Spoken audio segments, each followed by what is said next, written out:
Hello everyone, this is Dr. Shafila from IGNU Dost. Welcome to session 13 of Environmental Studies. Environmental Studies is an elective paper for those who are taking admission in UG program in IGNU. The complete exam pattern would be MCQs, objective, the short video sessions that we will be uploading on YouTube channel of IGNU Dost will help in cracking those MCQs. So to get daily updates, subscribe our channel and click on the notification button. So let's start with the first question of session 13. So first question is, Forest Conservation Act was amended in which of the following year? Okay. So हमारे पास environment से related different acts हैं. We do have Water Act, we do have Air Pollution Act. So likewise we do have Forest Conservation Act.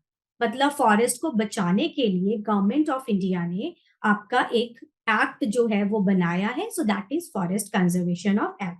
So forest conservation जो act है basically it is to protect the forest. ठीक है, जो हम लोग indiscriminate deforestation कर रहे हैं उसको रोकने के लिए we do have forest conservation act. Clear.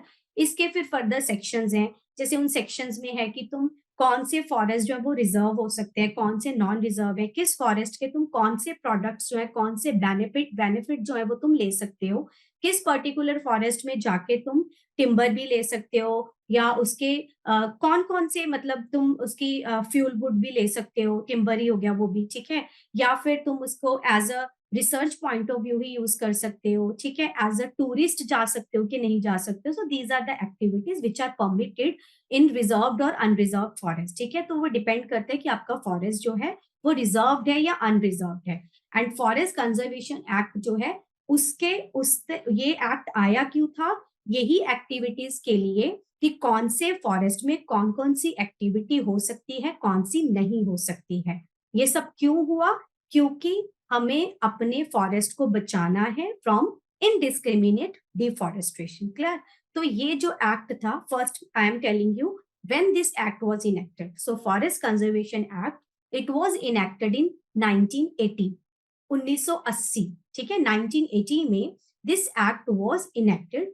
But कोई भी आपका एक्ट होता है उसमें धीरे धीरे चेंजेस आते हैं, कोई ना कोई नया उसमें चेंज आ जाता है. So that change is known as amendment. Clear. So forest conservation जो एक्ट है उसमें अमेंडमेंट जो हुई थी, ठीक है, वो किस ईयर में हुई थी? तो आंसर इज 1988.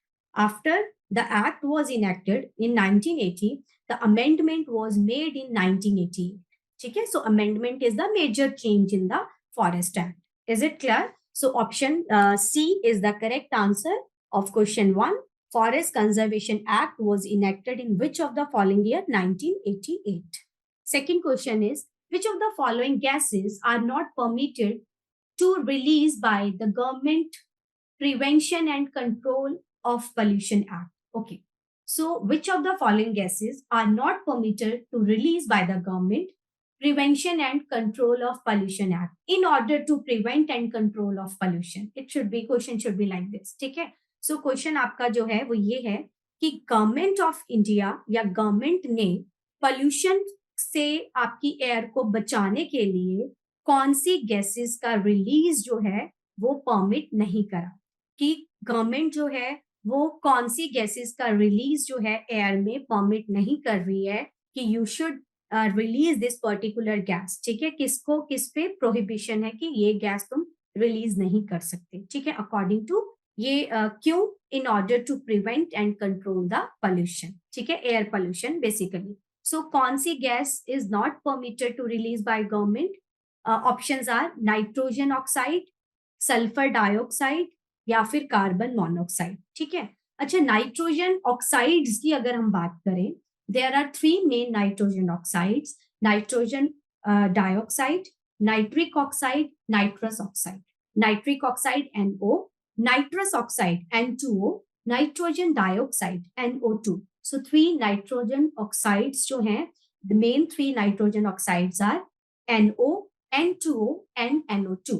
ठीक है, अच्छा, अगर एक कोई आपसे पूछे कि which of the following oxides of nitrogen is a laughing gas? N2O, NO or NO2. So N2O, nitrous oxide, is laughing gas. Clear? हंसने के लिए जो यूज होती है, हंसाने के लिए, that is N2O laughing gas. ठीक है, so अभी हम लोग पढ़ रहे हैं कि नाइट्रोजन ऑक्साइड्स जो हैं दे आर दे हार्मफुल, क्या वो एयर पे कुछ इफेक्ट करते हैं, क्या वो एनवायरमेंट पे कुछ अफेक्ट करते हैं अगर वो एयर में रिलीज हो जाते हैं? Yes they do. क्या करते हैं? So oxides of nitrogen are responsible for acid rain. ठीक है, मैंने एक ही आपको मेन जो इम्पैक्ट है जो हम नॉर्मली बुक्स में पढ़ते हैं मैं वो आपको एक इम्पैक्ट मेन बता रही हूँ। So oxides of nitrogen are responsible mainly for the acid rain. Clear? Because oxides of nitrogen, either nitric oxide or nitrogen oxide, dioxide or nitrous oxide, they combine with the rainwater H2O and they forms nitric acid. So that when comes down with the rain, that is the acid rain. Clear? So nitrogen oxides are responsible for acid rain. Second, we do have sulfur dioxide. Sulfur dioxide S2O is again SO2 is again responsible for acid rain. ठीक है, सो हमने अभी अभी दो oxides की बात करी। एक है नाइट्रोजन के ऑक्साइड्स जिनके फर्दर तीन ऑक्साइड्स जो हैं वो इंपॉर्टेंट हैं। Why important? Because they are responsible for acid rain. Which three oxides of nitrogen? N2O, NO and NO2. Clear? Second, we do have sulfur dioxide SO2. It is also responsible for acid rain. When SO2 combines with water, it makes H2SO4 sulfuric acid, and again when it comes down it produces acid rain. Then C, we do have carbon monoxide. Carbon monoxide is a poisonous gas, we all know. ठीक है, so कौन सी क्यों carbon monoxide poisonous है? ये बड़ा हम लोग like low classes में we usually we use to study कि हमारी बॉडी में हीमोग्लोबिन है। So haemoglobin is attracted towards oxygen. हम लोग जब oxygen when we do inhale oxygen तो हमारी बॉडी में ब्लड में जो हीमोग्लोबिन है it combines with the oxygen, so जिससे बनता है ऑक्सी हीमोग्लोबिन। तो हमारी पूरी बॉडी में ऑक्सीजन ट्रांसमिट होती है through the haemoglobin. But once we inhale carbon monoxide, hemoglobin, it has strong affinity towards carbon monoxide than oxygen. In fact, 200 times more affinity towards CO carbon monoxide than oxygen. So hemoglobin, instead of attaching to oxygen, it starts attaching to the carbon monoxide. तो carbon monoxide के साथ वो attach हो जाता है, carboxy haemoglobin बना देता है इंस्टेड ऑफ ऑक्सी हीमोग्लोबिन। तो हमारी बॉडी में COH भी बनता है। ऑक्सीजन का ट्रांसमिशन कम होता है ब्लड में बॉडी में, जिसके कारण हम लोगों को सफोकेशन फील होती है और हमारी डेथ होने के भी चांसेस हैं जब हम ज्यादा कार्बन मोनोऑक्साइड इनहेल कर लेते हैं। क्लियर? तो ये तीनों आपकी जो गैसेस हैं, these are not permitted to release by the government for the prevention and control of pollution. Clear? तो आपका जो इसका आंसर है that is all of above. Then next question, the 3R principle is in which of the following order? हम लोगों को ये पता है, रिड्यूस, रीयूज, रिसाइकल। ठीक है, तो ऑर्डर आपको करेक्ट रखना है। देखो कोई भी चीज है, इंडिया, अगर हम इंडियन सोसाइटीज की बात करें, स्पेशली इंडियन मदर्स की बात करें, हम लोग नॉर्मली अपने घरों में इस प्रैक्टिस को, 3R प्रिंसिपल को नॉर्मली वी डू फॉलो। चाहे तुम किसी भी चीज की example, for example I give you 2 examples, in fact 2-3 examples बहुत इजीली दे सकती हो जो घर पे हम लोग सब करते हैं। सपोज हमारे पास कोई कैरी बैग आया, ठीक है, या हमने कोई पॉलिथीन हमारे पास आया, तो हम लोग क्या करते हैं, उस पॉलिथीन को नॉर्मली हम लोग उसको रीयूज करते हैं। नॉर्मली हम पॉलिथीन को डस्टबिन में यूज कर लेते हैं या उसको बार बार कहीं ना कहीं उसमें कुछ सामान डालने के लिए हम उसको यूज करते हैं। Even paper bags, carry bags को हम बार बार डेफिनेटली यूज करते हैं। ठीक है, नॉर्मली इंडियन सोसाइटीज में अगर घरों की बात करें, हमारे पास एक बड़ा पॉलिथीन होता है जिसके अंदर छोटे छोटे पॉलिथीन बहुत सारे हम लोग भर लेते हैं। सो दैट इज रीयूज, हम लोग रीयूज करते हैं। ठीक है, इवन आपके पास अगर घर में कोई पिकल बॉटल्स आती हैं कांच की, या कोई जूस की बॉटल है कांच की, again we reuse that bottle, उसमें हम कुछ भी छोटा छोटा सामान जो है वो रख लेते हैं। सो मतलब हम लोग नॉर्मली, हमारे ये कल्चर ही है, हमारा ट्रेडिशन है इंडिया में कि हम लोग चीजें रीयूज करते हैं। ठीक है, बट 3Rs आपके क्या है? सबसे पहले देखो, अगर तुम्हें वेस्ट मैनेजमेंट करनी है, अब हमें 3R प्रिंसिपल क्यों फॉलो करना है? 3R प्रिंसिपल हमें इसलिए फॉलो करना है, सबसे पहले तो इससे वेस्ट कम होएगा। ठीक है, वेस्टेज कम होएगी, वेस्ट मैनेज करने के लिए जो एनर्जी लगती है वो कम होएगी, जो जगह लगती है वो कम होएगी। ठीक है। सो हमारा वेस्ट मैनेज होएगा, कम से कम वेस्ट निकलेगा। इन चीजों को सपोज तुम रीयूज नहीं कर रहे हो, बार बार उनको बना रहे हो, न्यू न्यू न्यू चीजें, new polythene, new glass bottle, new cardboard, नई नई चीजें जब तुम्हारे न्यू प्रोडक्ट्स बनते हैं, again to create, to form new product, तो उससे क्या होता है, आपकी और एनर्जी लगती है और रिसोर्सेज लगते हैं, ठीक है। तो हमें 3R प्रिंसिपल क्यों यूज करने हैं, ताकि हमारे जो रिसोर्सेज हैं वो कम यूज हो, ठीक है। कम यूज हो, बार बार बनाओगे तो पोल्यूशन भी ज्यादा होएगा, मैन पावर भी ज्यादा लगेगी, एनर्जी भी ज्यादा लगेगी, ठीक है। तो एनवायरमेंट पॉइंट ऑफ व्यू से, चाहे हम एयर की बात करें, चाहे हम लैंड पॉल्यूशन की बात करें, चाहे हम वाटर पॉल्यूशन की बात करें, हर लिहाज से if we follow 3R principle, we are conserving our environment. Clear. तो 3R प्रिंसिपल में सबसे पहले हम लोगों को है कि हम लोग कम से कम रिसोर्सेज का यूज करें, सो that is reduce. So first order में जो फर्स्ट आएगा दैट शुड बी रिड्यूस। सबसे पहले वी विल ट्राई कि हम यूज ही कम करें, रिड्यूस करें, ठीक है। सेकेंड है, हम उसको क्या करें, रीयूज करें। अगर रिड्यूस नहीं हुआ, स्टिल वो हमारे पास आ गया, तो हम उसको बार बार यूज करें। सो रीयूज करना, रीयूज कर चुके, जब उसका रीयूज भी नहीं हो रहा, then we have to recycle, ठीक है। तो 3Rs क्या है, पहले हम कोशिश करते हैं कि हम रिसोर्सेज को कम यूज करें, रिड्यूस, फिर हम कोशिश करते हैं कि हम उसको रीयूज करते रहें, फिर हम कोशिश करेंगे we will try to recycle it, ठीक है। So these are the 3R principle in this particular order. So answer is A, reduce, reuse and recycle. Coming to the next question, in which of the following reports or books was sustainable development formally defined for the first time? Okay, we have already discussed this sustainable development terms now as of like in many of the sessions, ठीक है। हम लोगों ने कई sessions में already ये term sustainable development क्या होता है ये कर चुके हैं। इवन हम लोगों ने ये भी करा है कि this concept was formally introduced in which of the following book और which of the following report, ठीक है।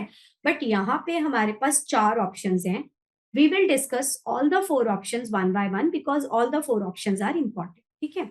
सो सस्टेनेबल डेवलपमेंट, दोबारा से मैं बता रही हूँ, ये क्या होता है कि इन develop in such a way like we are getting the natural resources easily, we have to ensure कि हमारी जो फ्यूचर जनरेशन है उनको भी अपनी डेली नीड्स जो मीट करने के लिए फाइट ना करना पड़े, उनको भी रिसोर्सेज जो है उतनी ही इजीली मिले जितनी इजीली हम लोगों को मिल रही है, ठीक है। So that is sustainable development. So in which of the following reports or book was sustainable development formally defined? So already हम लोग कर चुके हैं, तो इसका जो आंसर है that is C, our common future, ठीक है। However we will discuss the terms. First is silent spring. Silent spring जो है, this was a book on environment, जिसमें हम लोग जो आजकल पेस्टिसाइड यूज कर रहे हैं, इनडिस्क्रिमिनेट यूज कर रहे हैं पेस्टिसाइड्स का, उसका इफेक्ट बताया है ऑन एनवायरमेंट, ठीक है। सो साइलेंट स्प्रिंग जो है वो एनवायरमेंट पे ही बुक है, लेकिन वो किस चीज पे है, the effect of indiscriminate use of pesticides on environment, तो ये बुक उस पे है, ठीक है। सेकेंड हमारे पास है the limits to growth. Limits to growth जो बुक है, it is like on the, ये है आपकी इकोनॉमी और पॉपुलेशन ग्रोथ पे है, the potential exponential growth of economy and population with the finite resources. हमारे पास अगर लिमिटेड रिसोर्सेज है, लिमिटेड नहीं बोलूंगी, फाइनाइट, फाइनाइट मतलब जिसको तुम गिन सकते हो, ठीक है। सो अगर हमारे पास फाइनाइट रिसोर्सेज हैं, उससे उसी रिसोर्सेज से तुम्हारी पॉपुलेशन या इकोनॉमी का एक्सपोनेंशियल ग्रोथ कैसे हो सकता है, ठीक है। ये बताया गया है इस बुक में, द लिमिट्स टू ग्रोथ में। सी हमारे पास है our common future. This was the report given by WCED, world commission on environment and development in 1987।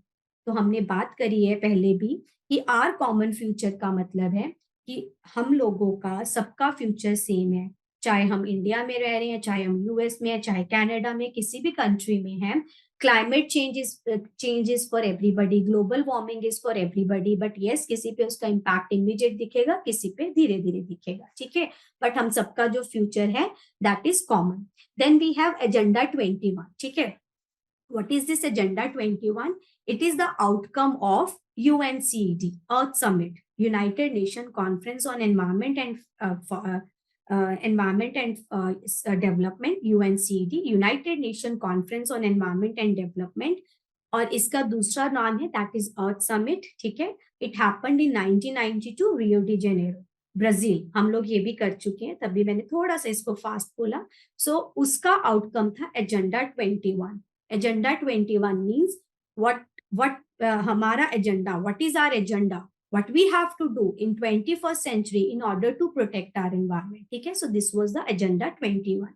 तो सस्टेनेबल डेवलपमेंट जो रिपोर्ट है, ठीक है, जो वर्ड है, it was formally introduced in which of the following book? Answer is our common future. However silent spring मैंने बताया कि ये एनवायरमेंट पे ही बुक है. किस चीज पे है?